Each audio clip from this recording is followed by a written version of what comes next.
লোকসভার পাশাপাশি বিধানসভাতেও এক ছবি। বিধানসভায়ও যুযুধান তৃণমূলের দুই শিবির। বিরোধী মুখ্য সচেতক আখরুজ্জামানের বক্তৃতায় বাধা কুণাল ঘোষের। প্রবল বচসা কুণাল ঘোষকে একদিনের জন্য সাসপেন্ড। স্পিকারে মার্শাল দিয়ে চ্যাংদোলা করে বের করা হলো বিধানসভা থেকে।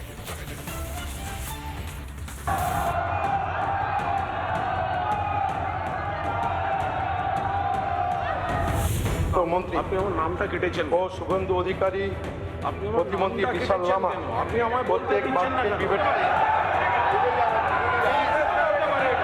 যে বাকি তর্ক পেশ করা হয়েছে। বিধানসভার অধিবেশনেও সামনে এলো তৃণমূলের দুই শিবিরের চুলোচুলে। ঋতব্রতপন্থী তৃণমূল বিধায়ক আখরুজ্জামানকে বাধা মমতাপন্থী কুণাল ঘোষের। স্বরাষ্ট্র দপ্তরের বাজেট আলোচনার সময় ধুমধুমার কাণ্ড। আখরুজ্জামান বক্তৃতা চালিয়ে গেলেও কুণাল তাঁর সামনে দাঁড়িয়ে বারবার একই প্রশ্ন করে যেতে থাকেন। মন্ত্রী আপনি আমার নামটা কেটেছেন ও শুভেন্দু অধিকারী, আপনি আমার প্রতিমন্ত্রী নামটা বিশাল কেটেছেন লামা, কেন? আপনি আমায় বলতে প্রত্যেক দিচ্ছেন না বাক্যে কেন? বিবেচনা যে বাকি তর্ক পেশ করা হয়েছে। কুণালের কাছে চলে আসেন বিজেপি বিধায়করা। স্পিকার কুণাল ঘোষকে সতর্ক করলেও তাতে বিন্দু মাত্র কর্ণপাত নেই।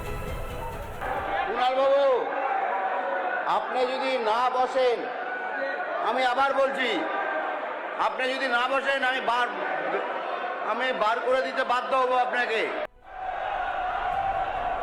এরপরই মার্শাল ডেকে কুণাল ঘোষকে বের করা হয়। রীতিমতো পাঁজা কুলা করে তাকে বের করে দেওয়া হয় বিধানসভার বাইরে। মাননীয় আখরুজ্জামান সাহেব এই বিধানসভার অনেক দিনের মেম্বার।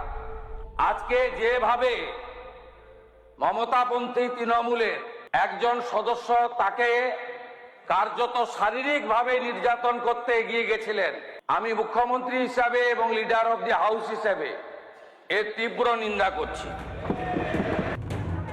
শেষমেশ এই দিনের মতো বেলেঘাটার তৃণমূল বিধায়ককে সাসপেন্ড করেন বিধানসভার অধ্যক্ষ।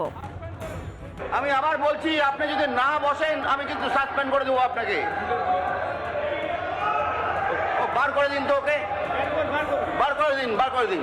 জোর করে অনৈতিকভাবে এই বিরোধী পক্ষকে স্বীকৃতি দেওয়া হয়েছে, যেটা হচ্ছে বিবেচনাধীন, বিচারাধীন।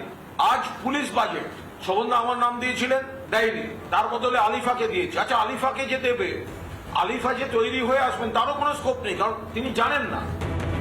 ভোটে হারের পর 21শে জুলাইয়ের মঞ্চে পথে তৃণমূলের খেউ খেই দেখেছে জনতা।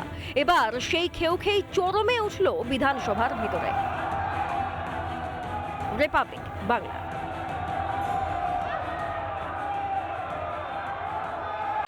নানা ধরনের কন্টেন্ট দেখার জন্য লাইক করুন, শেয়ার করুন আমাদের ফেসবুক পেজ, সাবস্ক্রাইব করুন আমাদের ইউটিউব চ্যানেল। পাশাপাশি অন্যান্য ব্রেকিং নিউজের জন্য অবশ্যই চোখ রাখুন রিপাবলিক বাংলায়।